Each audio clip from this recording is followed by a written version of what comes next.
Bueno, buenas tardes a todos, gracias por estar aquí. Y lo primero es, ¿qué se os ocurre cuando yo digo especie invasora? ¿Qué es lo que primero os viene a la cabeza? Que viene de fuera, ¿verdad? Que viene de fuera. A mí lo primero que se me ocurre, lo menos exótico, es el cangrejo americano. De ahí tirar para arriba, que si el mejillón, cebra. El mosquito, tigre. O sea, todo esto nos viene a decir que son especies que nos vienen de fuera, que son especies exóticas. ¿Y esto por qué es? Porque el concepto ecológico clásico de una invasión biológica, un requisito es que sean especies alóctonas, especies que vengan de fuera.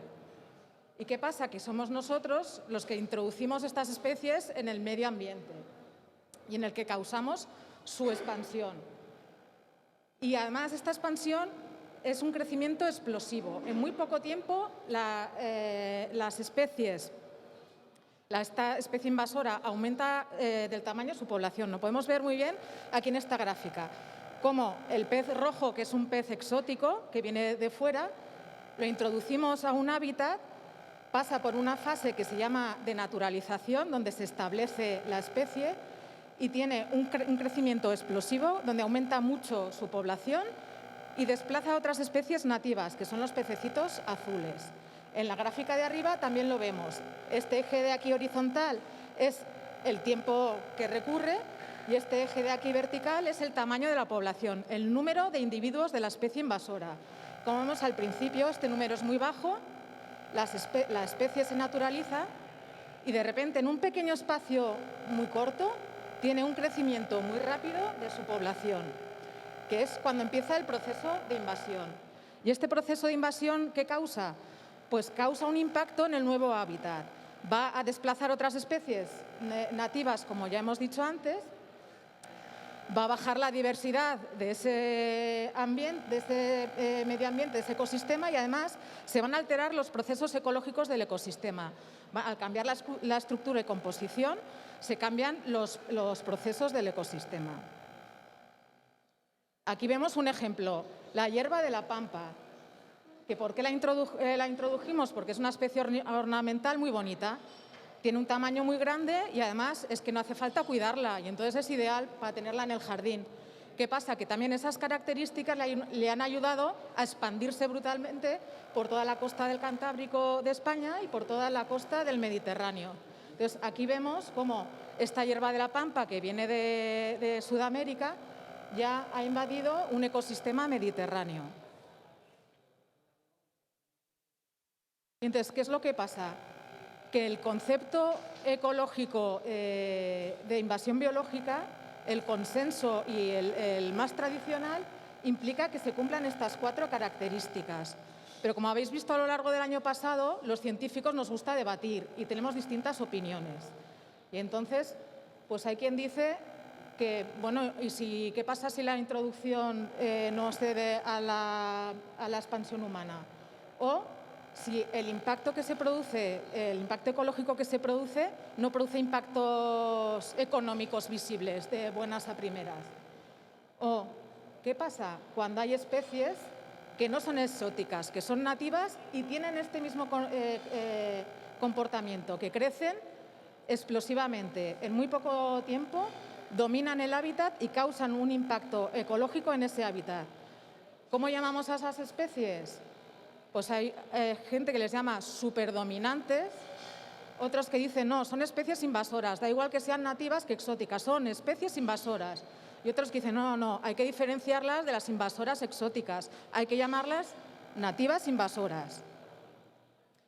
En eso estamos, en ponernos de acuerdo y seguimos utilizando todas estas terminologías. ¿Y qué pasa? Que es importante estudiar estas especies nativas. ¿Por qué? Porque es un fenómeno global. Pasa en todo el planeta. Pasa en América, en Sudamérica, en África, en Asia, en Australia. ¿Y por qué? Se debe sobre todo al cambio global. El cambio global no es solo cambio climático, es también cambio en el uso de la tierra, que lo causamos nosotros. Aquí, por ejemplo, en el Pirineo, no es que se esté deforestando, al revés, el cambio de uso del suelo es que se está aforestando. En cambio, en el Amazonas, ¿qué es lo que pasa? Que otros usos del suelo, como la ganadería, está deforestando el Amazonas. Entonces, todos estos cambios en el uso del suelo hace que algunas especies, no todas, pero algunas especies nativas se puedan llegar a comportar como invasoras, haciendo que desplacen a otras especies, baje la diversidad y haya un impacto en los servicios ecosistémicos de esos hábitats, en los servicios que nos aportan a nosotros. Y también que es importante saber que este problema, que es global, no tiene una solución global, no tiene una única solución. Necesita soluciones locales en cada sitio y cada circunstancia es diferente. Entonces necesitamos conocer específicamente y en cada caso qué es lo que está ocurriendo con estas especies. Y también decir que es, pero bueno, es normal, ¿no? O sea, los pastos evolucionan hacia matorral, van cambiando, los matorrales evolucionan hacia bosque y se llena de hayas aquello. Esto es un proceso normal. Pero hay veces que estas especies nativas, nosotros al gestionar mal las metemos lo que en ecología se llama ecosistemas trampa, que significa que estos ecosistemas pierden la capacidad de evolucionar, ya no tienen la capacidad de seguir cambiando hacia otros tipos de ecosistemas y por eso se llaman ecosistemas trampa. Entonces ahora María, mi compañera, os va a explicar ya el caso concreto de aquí, de dos especies del Pirineo navarro. Hola, buenas tardes. Bueno, yo os voy a explicar, en este caso, dos de las especies que estamos estudiando en el grupo de pastos de la Universidad Pública de Navarra. Tenemos en este caso dos especies potencialmente superdominantes en el Pirineo navarro. Una de ellas es el tojo y otra de ellas es el lastonar. Los nombres científicos de estas dos especies son Ulex galli y Brachypodium rupestre. En este caso, el tojo es una especie arbustiva, sin embargo, el Brachypodium es una especie herbácea. Luego mis compañeras os hablarán más de lo que es el tojo, pero Leti y yo nos hemos centrado mucho, sobre todo, en la expansión del Brachypodium. Cuando una planta se expande, lo que queremos saber nosotras son las razones por las que se expande. Y normalmente no es solo una razón única, es un conjunto de circunstancias que se dan en el ecosistema. Entonces tenemos lo que serían los factores externos a la especie y luego las características intrínsecas que tiene esa especie ya de por sí. En el caso del Brachypodium, los factores externos que vemos en el Pirineo navarro son principalmente todos a raíz de cambios socioeconómicos que se han producido en estas áreas de montaña. La principal es la disminución del pastoreo. No quedan pastores y el número de animales que pastan esa vegetación herbácea va disminuyendo gradualmente a lo largo de los años. Otra de las características que tiene el Pirineo navarro es que los pastores de Navarra y sobre todo del Pirineo navarro francés utilizan el fuego para controlar esa biomasa. Entonces, ¿qué es el cambio principal que estamos viendo en esta zona del Pirineo? Que cada vez hay menos animales, esa biomasa no es consumida y los pastores lo que hacen para evitar esa matorralización y esa acumulación de biomasa es utilizar el fuego. Entonces, al final es como un círculo vicioso en el que los animales no se alimentan de la biomasa, los pastores siguen quemando la biomasa y, por lo visto, es algo que no tenemos claro que sea muy bueno. Otras personas en Europa que han estudiado, bueno, es una especie que no solo se ha visto la expansión en el Pirineo. Yo, por ejemplo, estuve en Italia y en los Apeninos está ocurriendo lo mismo con otra especie, pero del mismo género, y ya en los años 80 empezaron a estudiar esta expansión en Holanda, en la República Checa, en Polonia, en general en toda la parte euroasiática, que es por donde de manera natural, porque es autóctona, está presente esta especie. Entonces, las primeras investigaciones pues vieron que le favorecía las deposiciones de nitrógeno atmosférico de las zonas más industriales, y luego el cambio climático también está estudiando cómo le puede afectar. Es una especie que tiene que tiene la capacidad de vivir en rangos muy amplios del ambiente. Y luego las características que de por sí tiene la especie, es una especie que llamamos tall grass o hierba alta. Su principal característica es que llega a alcanzar alturas mucho mayores que las otras especies con las que comparte los pastos. Entonces eso ya son ventajas adaptativas que ella tiene ya de por sí. Aparte, como podéis ver aquí, tiene un sistema rizomatoso muy potente. No sé si sabéis lo que es el rizoma. El rizoma es un tallo subterráneo que lo que hemos visto es que tiene la capacidad de absorber nutrientes, y cuando la planta lo necesita los va moviendo por los diferentes tejidos vegetales según las necesidades que ella tiene. Luego podéis ver aquí la cantidad de biomasa que se genera en el mismo año de crecimiento, y luego la necromasa que ella misma va acumulando en el suelo. ¿Esto qué es lo que hace? Pues evita que se metan otras especies más pequeñitas, no les llega la luz. Entonces es como un ciclo de retroalimentación para favorecerse a ella misma y así conseguir desplazar al resto de las especies. Entonces lo que tenemos ante esta expansión de una especie autóctona son factores que se han ido modificando en el ambiente en el que crece, y luego ya rasgos funcionales internos de la misma propia especie.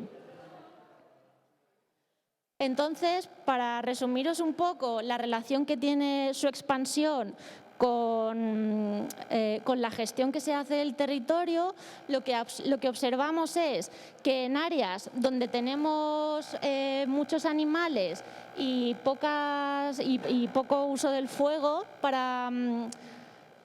donde no se utilizan casi las quemas, lo que tenemos son pastos de una alta diversidad florística.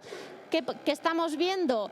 Que a raíz que van desapareciendo los animales y los pastores van aplicando fuego, lo que hace Brachypodium, sobre todo por su sistema rizomatoso que le permite tener una reproducción clonal, pues va haciendo estos pequeños rodales. Entonces va expandiéndose, y esto es lo que llamamos como una fase intermedia de invasión, en el que ya empezamos a ver más o menos el futuro que puede llegar a tener esas zonas en las que empieza a expandirse. ¿Qué tenemos al final, al cabo de X años? Cuando vemos en áreas que ya no pastan los animales, y sobre todo los pastores siguen quemándolas por diferentes razones, sobre todo para evitar que se acumule la necromasa que la misma especie genera. Pues lo que tenemos son grandes extensiones de lo que nosotras denominamos pastos degradados por la baja diversidad que presentan esas áreas. Y entonces digamos que el ciclo de expansión más o menos es el que explicamos aquí. Y bueno, en relación a esta especie, lo que estamos estudiando en ella son, por ejemplo, las formas de nitrógeno. Bueno, Leti sobre todo trabaja el suelo, y lo que estamos estudiando es las formas de nitrógeno que la planta es capaz de absorber, si las absorbe antes que otras plantas que otras especies que están presentes en los mismos pastos. Y luego también lo que llamamos islas de fertilidad, que es qué es lo que ocurre en los suelos donde el Brachypodium ha invadido esas zonas, cómo es capaz de modificarlos y si realmente se ha creado unas características que se automejoran a ella misma. Y luego otra cosa que hemos hecho es estudiar la comunidad de hongos endófitos. Este tipo de hongos son la comunidad de hongos que existen dentro de la planta, que sobreviven, que no tienen efectos de enfermedad, pero que están ahí y que en muchas otras especies ha quedado estudiado que muchas veces esa comunidad endofítica beneficia al desarrollo de las especies. También estamos haciendo un estudio genético para ver si pierde, no me sale la palabra, si pierde viabilidad genética en ese proceso de expansión, porque al final cuando una planta se expande clonalmente, digamos que genéticamente no es tan avanzada como cuando se puede reproducir sexualmente por semilla. Y luego otra cosa que ya nos toca el dinero es calculamos sobre todo cómo podíamos calcular el dinero que estábamos perdiendo por esa pérdida de biodiversidad que estaba generando la expansión de esa especie. Y no sé, Leti, si quieres decir algo de suelo. Vale. Y bueno, hemos hecho más cosas, pero del Brachipodium, de momento eso. Y nada, muchísimas gracias por atendernos y ya nos podéis preguntar lo que queráis.